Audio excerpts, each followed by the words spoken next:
Hello and a very happy Sunday to you. Welcome back. I hope that you had an excellent week. It is Sunday here in the Rockies, another warm day. I would like to talk about support to cancer patients.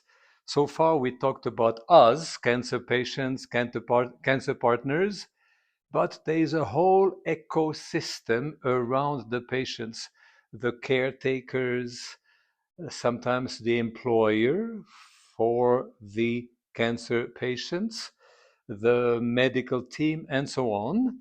And I would like to introduce you to Karen, the founder of Cancer Walk. When you have time, please go online and check out Cancer Walk. Karen is a particularly caring and loving individual. She went through cancer. She's now clean and happy. And yet, she has developed Cancer Walk to help not only the cancer patient themselves, but the whole environment, especially the caretakers. Sometimes it's tougher for the caretakers than for the patients. For the companies, some companies, enterprises, startups do not really know how to behave and how to handle a cancer patient that needs regular care, regular appointments, radiation or chemo. And Karen is also very active with her program, Cancer Walk. She is helping literally hundreds of people around the US and around the world. The other day, we had a call with her and some other cancer patients from the US to the Ukraine to Barbados. So today's clip is going to be mostly my chat with Karen. Again, it's Cancer Walk. Please go and check it and subscribe to her channel as well as my channel if you can. Andre, it is wonderful to have the opportunity to have you on as actually my very first guest on Beyond the Diagnosis. And I've had the opportunity to get to know you a little bit through some conversations that we've had. And I just find you delightful. I find a connection with you. I love what your history has been, what your purpose is now. And as you have learned from me, I find that there are five pillars that have to do with cancer, and that is there is the diagnosis, and oncology is phenomenal at taking care of the treatment, the surgery, the whole prognosis, the process. But there is so much that happens outside of the diagnosis, and that has to do with the excuse me the emotional, the mental, the physical, the spiritual, and the financial all come into play. And there are so many people who are affected in all of those categories. And this call is not just for the patient, it is for the caregiver, it's for the loved ones, it's for the friends and family. One diagnosis has major impact on so many people, and the one primary person that's always overlooked is the caregiver. And the caregiver, as you can relate, and I'm sure if your lovely wife was on, she would certainly conclude that indeed it's emotionally draining, it's physically draining. There's so much that has to be done, and her schedule changes completely when yours does. And so that is our purpose here, and all of our recordings and the podcasts that we have are going to be around those five pillars. And you, I came to learn, actually have a purpose of focusing on one, which is very dear to me. And I believe you are the primo model for this, and that is the physical, with how you approach the physical, the social, the diet. And I'm very impressed and feel grateful to have you on this call. So, would you mind, Andre, just sharing a little bit about your background prior to receiving that diagnosis, and then we'll go into your journey once that occurred?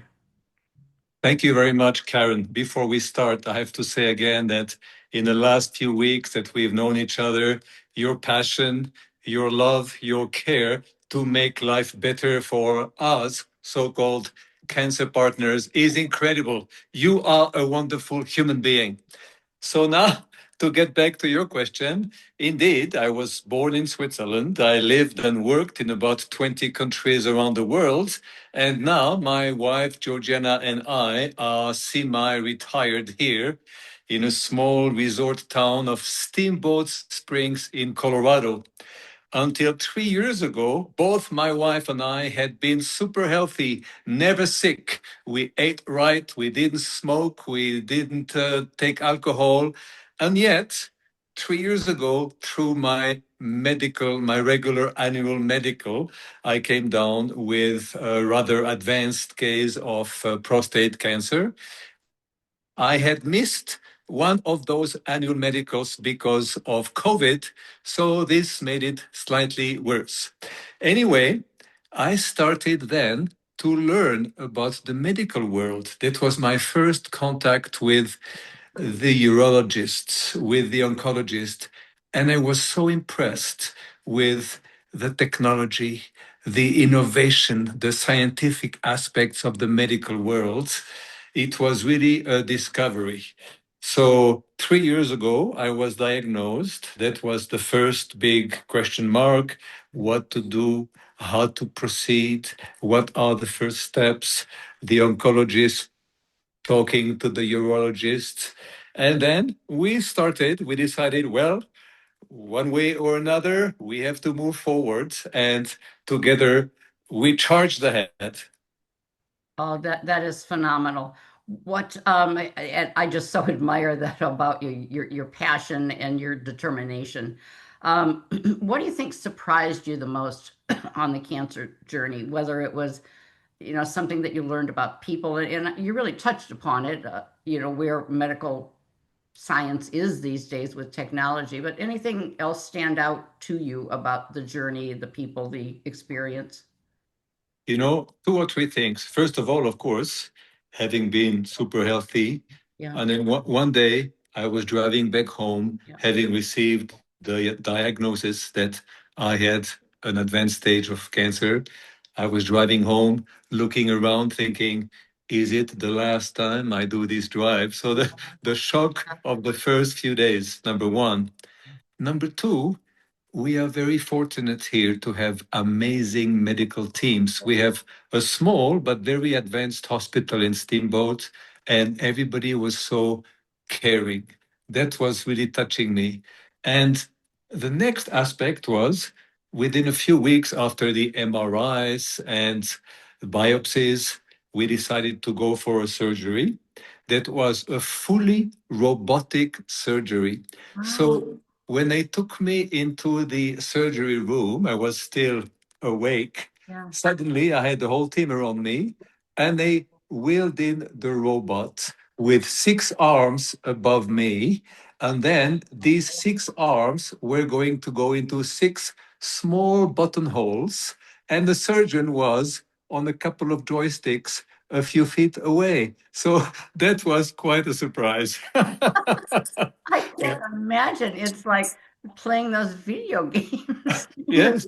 This is your life. Yeah, yeah, That's yeah. remarkable. I certainly did not know that, and I've never heard that before. That's amazing. And it really is amazing that you live in a very small community and do have that advanced technology, They medical have this facility. here, yes. We- These robots are called Da Vinci, Wow. and Wow. most hospitals these days do have one or several of those Da Vinci robots. Now, Wow. in addition to the medical center here in Steamboat, then I was gradually taken over by the Shaw Cancer Center in Vale. Okay. All they do is cancer. They have world-renowned oncologists. When Wow. I stayed, Okay. so a few months after my surgeries, I had to undergo 38 days of radiation. So the cancer center there has a guest house.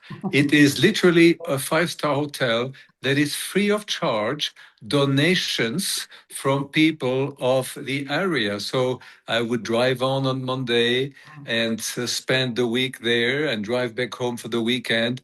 That was another surprise, really, to see this radiation machine, to have a guest house, and within the guest house, they would emphasize the 360 degrees health quality. So they would give you free of charge acupuncture session, massage, sound therapy, qigong sessions to help your body Wow. strengthen itself as you underwent those radiation sessions. So that was quite an amazing experience. I have got to say, there are not many five-star experiences with cancer. Yeah, yeah. You have had it. It is phenomenal that you live where you do and that it happened where it did. That's exciting. Everybody's going to be flocking out there to try to come in to take care of theirs, and I don't blame them. What gives you hope today? So what gives me hope is that I feel much better than expected. I have undergone most treatment than most of my cancer partners between surgery, radiation, and now Yeah. 2 years on hormone treatment. Wow. And what gives me hope is the comments from the oncologist who told me, you know, Henry, the program you have developed for yourself is really helping you to have a quasi normal life. Okay. Why don't you? And they sent, quote, sent or guided a few other patients to me Mhm. for discussions. We had tea or coffee and we talked about, and that's how I started my small, very amateurish YouTube channel talking about my five pillars, which again, nutrition, how to help rebuild your body. Hydration is sometimes overlooked. Sleep, the quality and the quantity of sleep.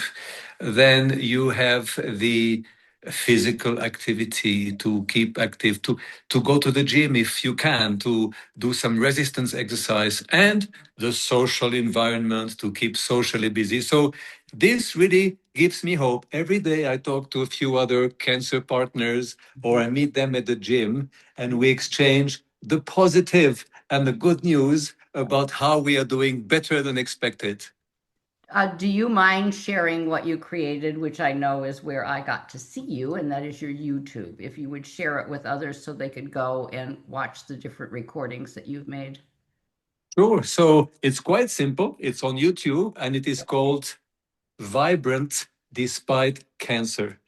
I have about 12 videos online so far, Vibrant Despite Cancer. Again, they are very basic and amateurish. I still don't know how to edit videos, but some of the doctors have gone online, have seen them, and the doctors have passed them on to some of their other patients. So, like you, I'm hoping to do a small difference for a few of our cancer partners. Yeah. Well, and that's what I like about you is you don't let your lack of what you have as knowledge stop you. It's like me with technology. I really don't know it, but I'm going to figure out how to flub through it and make it work because it just we get better as we go through it. And we're helping other people. So I think that is phenomenal. And if you were to find yourself sitting on a park bench this afternoon with somebody who was just diagnosed with cancer, what are things you'd have to say to them?